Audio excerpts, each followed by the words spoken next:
So guys, continuation po, to God be the glory po ulit. Isang mapagpalang pagkakataon po ulit sa bawat isa sa atin. Maraming salamat po sa lahat ulit ng makakakita at magtatry magtapos ng duktong-duktong kong content na ganito. WWTH po, Season 33, Ending Vital Parts. Amen.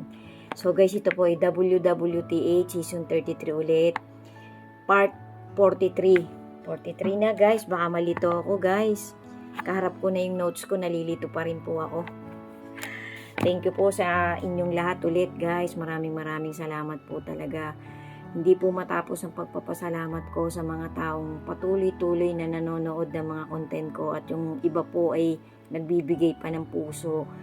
Ang ating na pong creator at ang kanyang bugtong na anak ang bahala sa bawat isa sa atin, sa mga hinihingi pa po nating blessing sa kanilang dalawa, na alam ng ating Panginoon na makakabuti pa po sa bawat isa sa atin, 10 ng ating buong pamilya. Huwag po natin kakalimutan yung 3 importanteng dapat ay kasama na sa ating daily activities. Amen. So guys, number 3 po na facts na sagot sa katanungan kung sino ba talaga ang ating Lord Jesus. So number 3, Jesus Christ humbled Himself to save us. Philippians 2 verse 6 to 8. Here's where it gets really mind-blowing.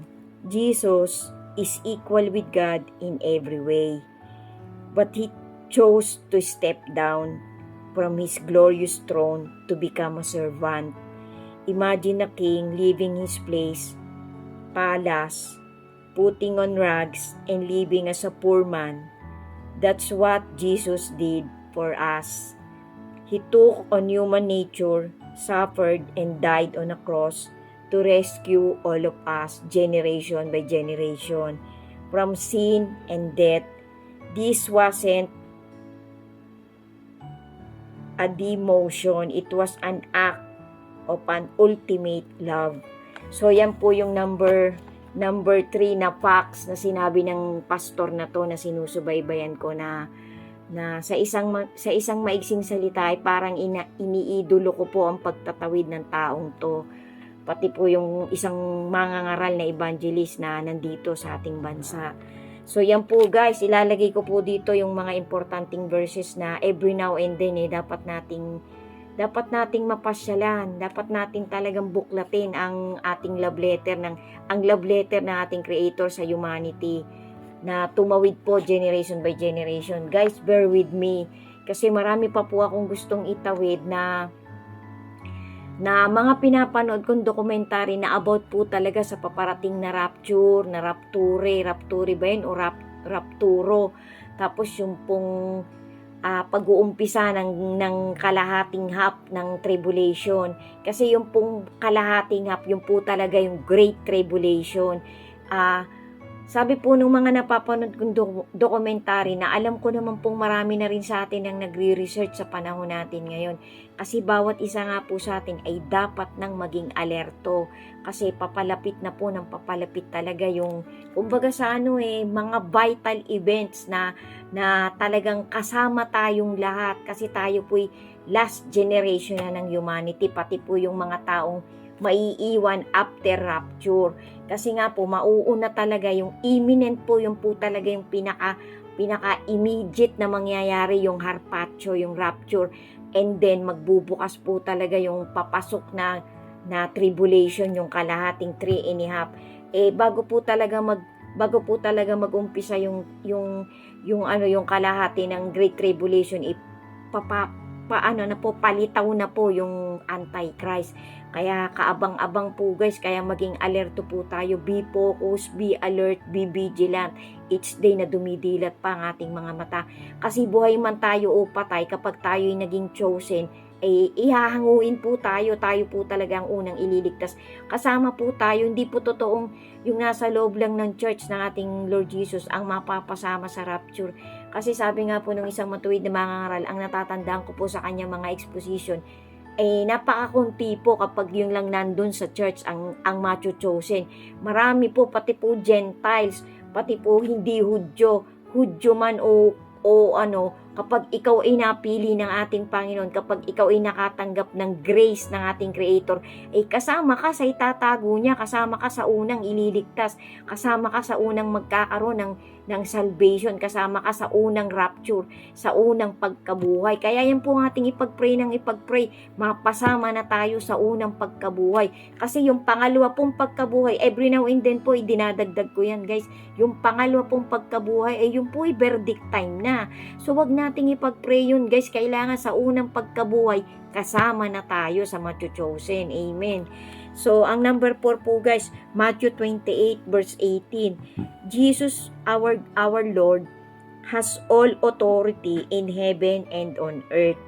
After His resurrection, Jesus Christ declared all authority in heaven and on earth has been given to me.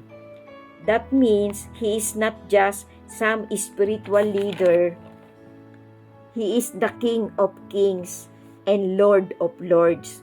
When you pray in Jesus' name, you are invoking the highest authority in existence. He has the power to heal, to forgive sins, and to defeat all the forces of darkness. So, facts na facts to guys. So, tandaan po natin to guys. Kasi ito po ay mga facts na ibinigay ng isang pastor na para sa akin kahit papano mabuti ang pastor na to, matuwid siyang tao kahit papano. Every now and then, nagiging sinner po ang bawat isa sa atin. Pero dahil nga po siya'y pastor, meron po siyang obligasyon na talagang, meron siyang parang maliit na authority na nakakaintindi sa binigyan sa nating Panginoon ng medyo mataas na wisdom para maibigay niya po yung konting lalim, konting diin ng salita ng ating Lord Jesus. So siya po ay kasama dun sa mga taong ginagamit ng ating Lord Jesus sa huling generation natin para magtawid ng mga tunay na kahulugan ng salita ng ating Panginoon at ng ating Creator. So ito po ay facts, yan po yung pang-apat. Ilalagay ko po dito yung mga importanteng verses guys. Pasyalan po ng ating mga mata para din po sa ikabubuti ng ating paglilingkod sa ating Panginoon. Kasi sabi nga po, pagdating ng rapture, kapag ikaw ay, kumbaga kasi para po sa akin, dun sa napanood kong isang dokumentary, tayo pong lahat ay parang sinusubaybayan ng mga mata ng ating Creator. Nakikita po ng ating Panginoon ng pang-araw-araw nating pamumuhay. Wala po talagang malilihim guys. Lahat po'y alam ng ating Panginoon. Ang ating thoughts, ang ating mga laman ng puso natin, ang motivation natin, ang actions natin.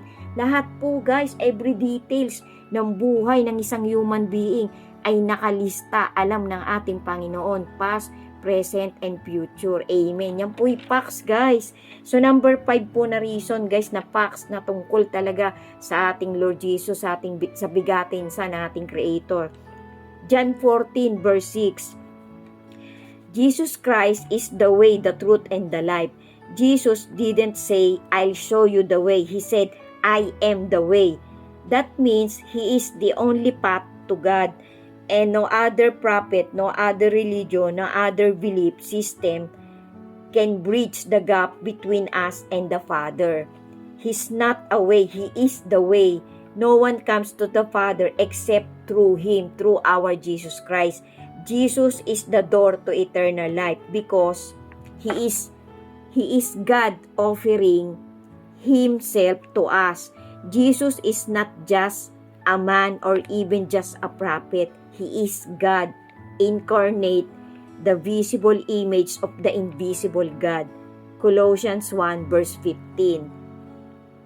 If you seen Jesus, you've seen God. Understanding who Jesus really is changes everything because He's not just pointing to God. He is God. Amen. Sundan nyo pa po guys. So, facts po lahat ito guys. Walang kaduda-duda. To God be the glory po talaga. May kasunod pa po. Thank you po for watching. And God bless each and every one of us. Amen.